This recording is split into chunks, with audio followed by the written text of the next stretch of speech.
What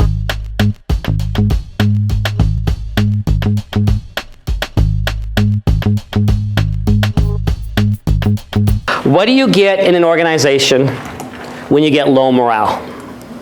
What comes with low morale? All right, we're going to actually make a list here. So let's start with this. I think I just heard 3 people say this. Low productivity. Weird question here, but what's the connection between low productivity and low morale? Why are those connected? Less motivated to work. Less motivated, right? Here's the key, and I'm really glad you started with low productivity, because here's the punchline for this piece right here. Stephen Covey said this, and it's right there in your book. You can pay me for my back, you can pay me for my hands, but I volunteer my heart and I volunteer my brain. Isn't that good? I almost wish, I'm not going to wish, I'm just going to say it. Memorize that. That's a management leadership truism that's going to carry you far throughout the concepts that we're going to be talking about here over the next 5 days. You can pay me for my back and my hands, but I volunteer my heart and I volunteer my brain. So when you get low morale, here's what's happening. You are not going to get this golden egg that we're always looking for, which is called employee engagement, right? Low morale and employee engagement cannot exist at the same time. And there is a ton of research on this. We're going to be sharing some of that with you this morning. There's a lot of research around morale, and the list that you're about to give me, starting with low productivity, is absolutely backed up by research. The lower the morale in the workplace, the less people are going to invest, the less they're going to care, the less they're going to be engaged. And that's a really, again, sort of a common sense thing. I can't tell you how many times I've watched leaders throughout the years try to increase morale with an absolute misunderstanding of what morale is. Let's let people wear jeans on Fridays. Fixed. Right? Let's put together a morale committee and they'll plan an event. Fixed. Right? Total misunderstanding of what morale is. And we're going to be digging into this here this morning. But when you get low morale, the number one thing you have to come up with is people aren't investing anymore. They're not engaging. They don't care. So you're going to get lower productivity. All right, what else? What else do you get when you get low morale? People leave. You get turnover. Now here's what they find in the research, and this is really frustrating for managers. The lower the morale, the more you get the wrong kind of turnover, right? The people that you wish would stay are the ones who leave. And the people that you wish would leave are the ones who stay. Have you ever met that person who's not happy unless they're unhappy? Oh, yeah. Those people stay. It's like, awesome, I'm home. This is great. This is awesome, right? And so they actually feel more comfortable in a low morale environment where there's more drama, where they can stir the pot, where they have things to bitch and moan about, right? They're more comfortable there. It's the people that are a little healthier that are more likely to say, you know what, enough of this. So you get the wrong kind of turnover. Somebody else, what else? You get low morale, you get... It's not fun. Yeah, okay, so it just sucks the fun out of the whole thing, right? There's no joy. In fact, it's the opposite of that. It's work. You know, it's work on top of the actual work. Work to be there, work to, maintain some kind of personal boundaries or health or satisfaction. Good. What else? Yeah, and I think you get results, hey, though.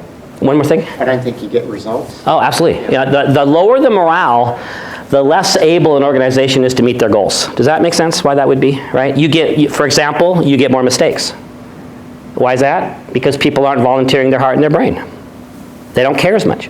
You not only get more mistakes, this research surprised me, you actually get more physical accidents. You get more injuries. And we spend a fair amount of our time consulting with utilities, PUDs, water districts, and there's a ton of research on this, but the lower the morale, the more likely you're going to have workplace accidents. And when I first heard that, I couldn't understand it. I was thinking, some guy, he's driving to work in the morning, I hate my job, my boss sucks, I think I'll hurt myself today. It doesn't make sense. But what is it about low morale that might lead to more physical accidents? You're focused on other things. Okay, is focus, what else? Is there a mental health aspect to this? That, you're focused on other things, and because of that, you're not focused. Like you said, utility, you're doing something.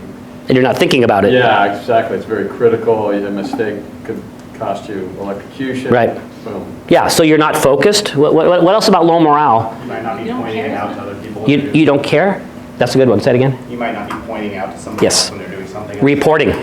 The lower the morale, the less likely people are going to report mistakes or bad behaviors for lots of reasons, including fear of reporting. Some of these low morale environments have a punishment-oriented workplace, so it's scary to report mistakes. You also have the whole concept of cutting corners, right, which comes with low morale. So yeah, all that can add up to mistakes, low quality work, actual physical danger, right? So just in general, we're talking about lower quality. We already said less productivity. You put those together, we're not reaching our goals, you know, including turnover and all these other things that get in the way.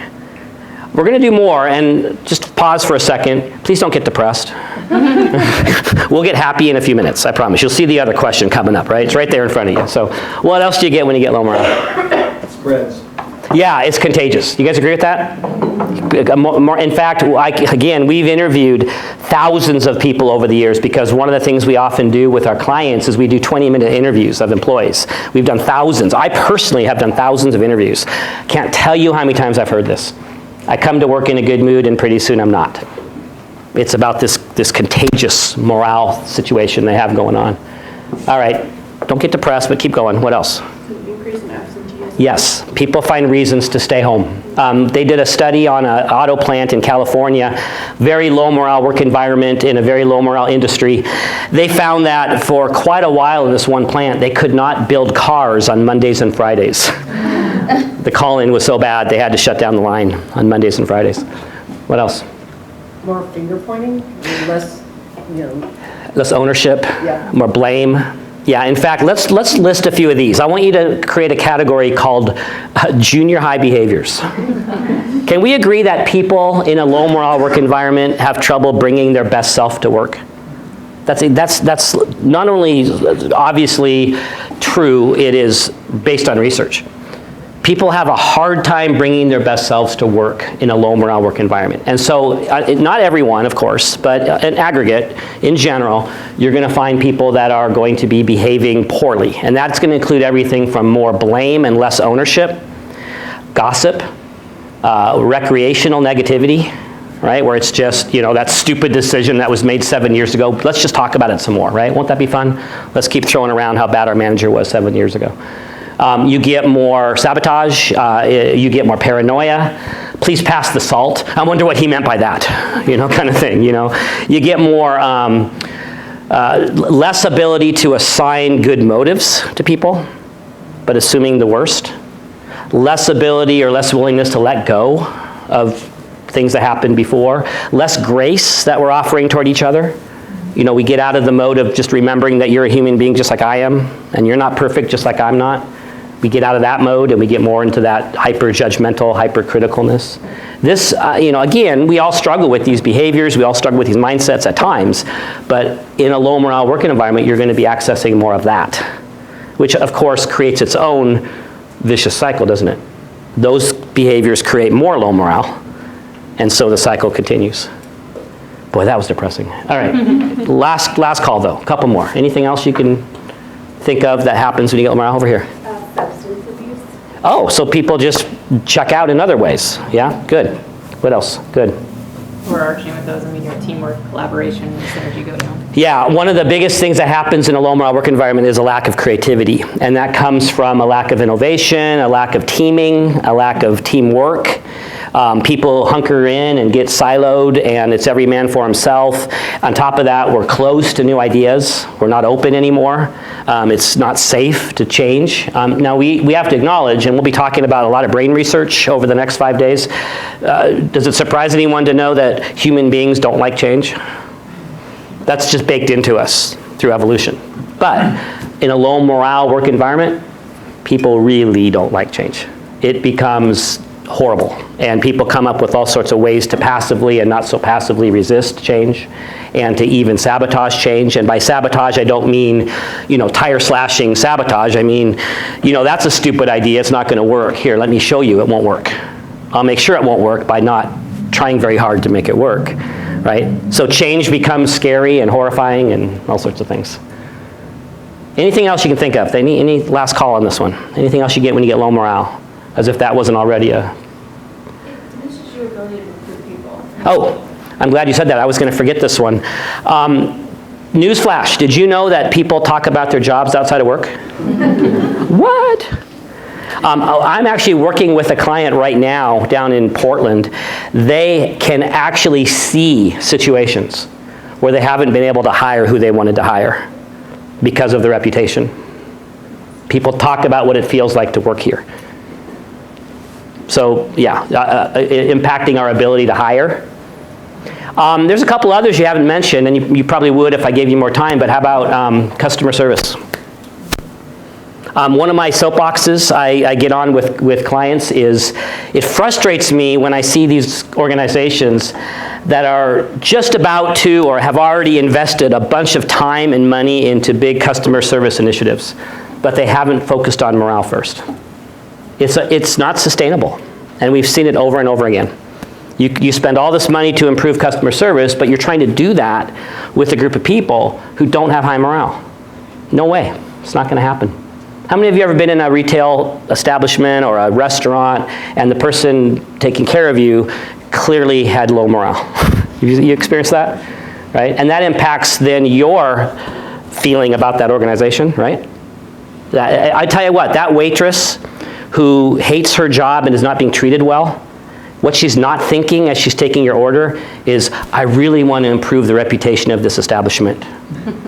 Right? It really matters to me that these people want to come back here. Right? That's not what he or she is thinking about. Okay? So yeah, there's customer service. Now, almost everything you just said can also impact another really big area. What's the other big problem with low morale?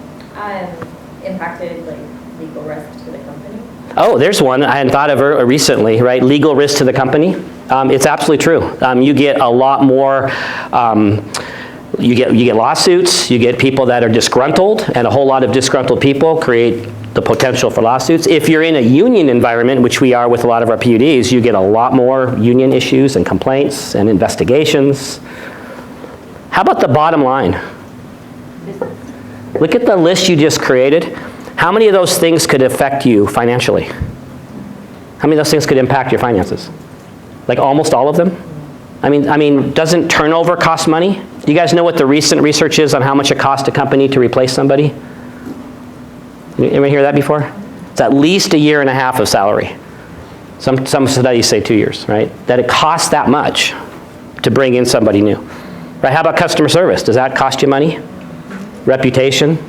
Quality control, right? These things are financial issues. And this is actually one of the things that becomes really important when we work with organizations and we talk about morale. A lot of the organizations, what they're struggling with does include bottom line.